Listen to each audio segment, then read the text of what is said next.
ஆதி பாரதி சீரியலில் இன்றைக்கி ஒரு சூப்பரான எபிசோடு வந்திருக்கு. பாரதி காலத்தில் தான் ஆதி வந்து தாலி கட்ட போகிறாருங்கிறது உணர்ந்துட்டார். கனவுல நடந்தது ஒவ்வொன்றும் அப்படியே நடக்க ஆரம்பிச்சிருச்சு. பரபரப்பான எபிசோடு. மிஸ் பண்ணாமல் ஃபுல் வீடியோயும் கேளுங்க. தமிழ் வந்து விநாயகர்கிட்ட வேண்டிக்கிட்டு இருக்காங்க.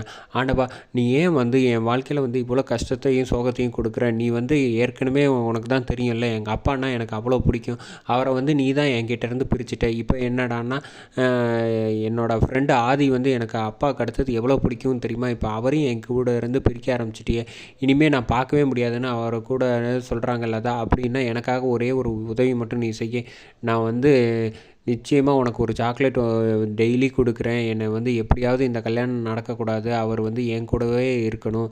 அதுக்கு நீ தான் உதவி செய்யணும் அப்படின்னு சொல்லி வேண்டிக்கிறாங்க. அடுத்த சீன் வந்து ஆதி எங்கே இருக்காங்கன்னு தேடிகிட்டு இருக்காங்க. நம்ம சாரதா போய் மணமேடையில் டைம் ஆகிடுச்சு பாரு, சீக்கிரம் எழுப்பிட்டு வான்னாங்க. இந்த கதவை போய் வந்து அறிவு வந்து கதவை தட்டுறாங்க. கதவை திறந்து பார்த்தா ஆதி வந்து ரெடி ஆகாமல் தூங்கிட்டு இருக்காப்புல.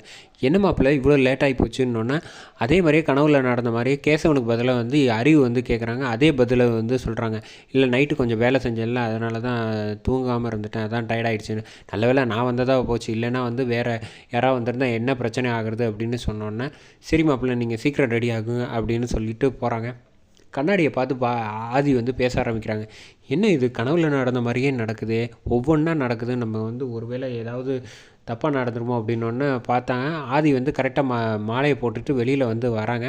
அதே சமயத்தில் வந்து இந்த பக்கம் வந்து பாரதி உட்காந்துருக்காங்க. அதே சேரில் அதே கனவுல வந்த மாதிரியே இருக்குன்னொன்னே ஆதி வந்து ஒரு முடிவு பண்ணிடுறாங்க. சரி, கனவுல வந்த மாதிரியே தான் எல்லாமே நடக்குது, வாழ்க்கையில் என்னென்ன நடக்கணுமோ அது நல்லபடியாக நடக்கட்டும், எதுவாக இருந்தாலும் அது போக்கிலே விட்டுருவோம் அப்படின்னு சொல்லிட்டு ஆதி முடிவு பண்ணிட்டு மணமேடையில் வந்து உட்காந்துடுறாங்க. அப்போன்னு பார்த்து சாரதா வந்து போய் வந்து பொண்ணை ரெடி பண்ணி அழைச்சிட்டு வாங்க அப்படின்னு சொன்னோன்னே கரெக்டாக வந்து நீங்கள் நில்லுங்க நானே போகிறேன் அப்படின்னு சொல்லிட்டு பவானி வந்து போகலான்ட்டு போகிறாங்க. அப்போன்னு பார்த்து கரெக்டாக வந்து ஸ்வேதாவோட ஃப்ரெண்ட்ஸ் எல்லாம் வந்து பேசிக்கிட்டு இருக்காங்க. நீ வந்து உன் மாப்பிள்ளை வந்து உன்னை கண்டுக்கவே மாட்டேங்கிறாரு, என்ன ஆச்சுன்னே தெரில அப்படின்னு சொன்னோன்னே, தேவையில்லாத விஷயத்தெல்லாம் பற்றி பேசாதீங்க, நீங்கள் கிளம்புங்க, அவருக்கு டயர்டாக இருக்கும் அதனால் கண்டுக்காமல் இருப்பார் அப்படின்னோடனே அம்மா கிட்ட வந்து பேசுகிறாங்க. ஏண்டி கல்யாணத்தப்போ சந்தோஷமாக இல்லாமல் ஏன் இவ்வளோ டல்லாக இருக்க? ஏமா தெரிஞ்சு தான் பேசுகிறியா? நீ வந்து ஏற்கனவே வந்து அவர் வந்து நேற்று ராத்திரி வந்து ஒரு பொண்ணை அழைச்சிட்டு மண்டபத்தை தெரியாமல் யாருக்கும் தெரியாமல் வெளில போயிட்டு மறுபடியும் இங்கே வந்து ஒன்றுமே தெரியாத மாதிரி நடிச்சுக்கிட்டு இருக்காரு. இதெல்லாம் தெரிஞ்சுக்கிட்டு என்னை வந்து அமைதியாக இருக்க சொல்கிறேன்னா, இங்கே பாரு ஆனது ஆகிப்போச்சு, இன்னும் ஒரு கொஞ்சம் நேரத்தில் வந்து தாலி கட்ட போகிறாரு, நீ தேவையில்லாத விஷயத்தெல்லாம் போட்டு குழப்பிக்காத, நடக்கிறத நல்லா நன்மைக்கேன்னு எடுத்துக்க, நான் பார்த்துக்கிறேம்மா, நீ முதல்ல இங்கேருந்து போ அப்படின்னு சொல்லிட்டு அவங்க அம்மாவை அனுப்பி விட்றாங்க. அப்போன்னு பார்த்து கரெக்டாக வந்து பவானி வராங்க. வந்து மாலையை போட்டுக்க அப்படின்னு சிரிச்சுக்கிட்டே நக்கல் பண்ணோன்னே, நக்கல் பண்ணிக்கிட்டு இருக்கீங்க, உங்களை பற்றி எனக்கு தெரியாதா என்ன, சின்ன வயசுலேருந்து நான் பார்க்குறேன்ல அப்படின்னு. பாடுறா, நீ ஒருத்தி தான் என்னை வந்து சரியாக புரிஞ்சிருக்க, அப்புறம் உங்களை நீங்கள் ஒரு சரியான வில்லின்னு புரிஞ்சிக்க மாட்டேங்கிறான், அப்போ நீ மட்டும் என்ன சும்மாவா, நகையை வேண்டான்னு சொல்லிட்டு நாடகம் ஆடுனல்ல, எல்லாம் உங்ககிட்டேருந்து கற்றுக்கிட்டது தான்.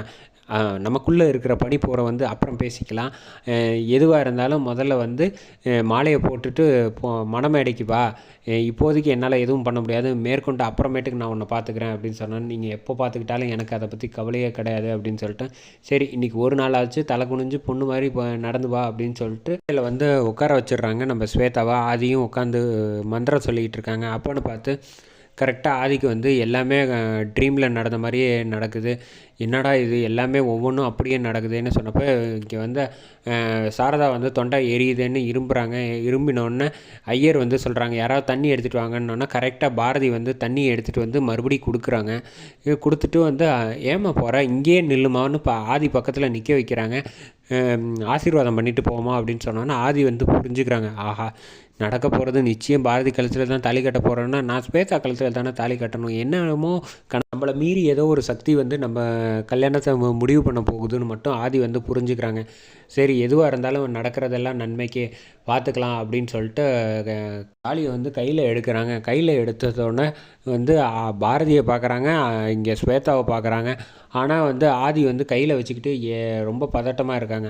அதே சமயத்தில் இந்த பக்கம் வந்து லதா வந்து இங்கே பற்றியா தாலி கட்டுற வரைக்கும் வந்துருச்சு, இதனால் வந்து நிச்சயமாக வந்து இந்த கல்யாணத்தை யாராலும் நிப்பாட்ட முடியாது, இனிமேல் வந்து ஃப்ரெண்டு வந்து அவங்க கூட தான் வந்து இருப்பாங்க, அவங்க கூடலாம் வந்து பேசுகிறது கிடையாது அப்படின்னு சொல்லிகிட்டு இருக்கப்ப, ஆண்டவா பிள்ளையாரப்பா நீ தான் எப்படியாவது இந்த கல்யாணத்தை நிப்பாட்டணும் அப்படின்னு இந்த பக்கம் வந்து தமிழ் வந்து வேண்டிகிட்டு இருக்காங்க. அதே சமயத்தில் அந்த பக்கம் ஆதி வந்து தாலி கட்டுறது வந்து எடுத்து கையில் வச்சுருக்காங்க. அப்போன்னு பார்த்து என்னமோ நடக்குது, என்ன நடக்குதுன்னு அவர் புரியாமல் தடுமாறிக்கிட்டு இருக்காரு. அதோட இந்த எபிசோடை சூப்பராக முடிச்சிருந்தாங்கன்னே சொல்லலாம். நிச்சயமாக வாசு தான் உள்ளே வந்து தாலி கட்ட போகிறாங்க பாரதிக்கு.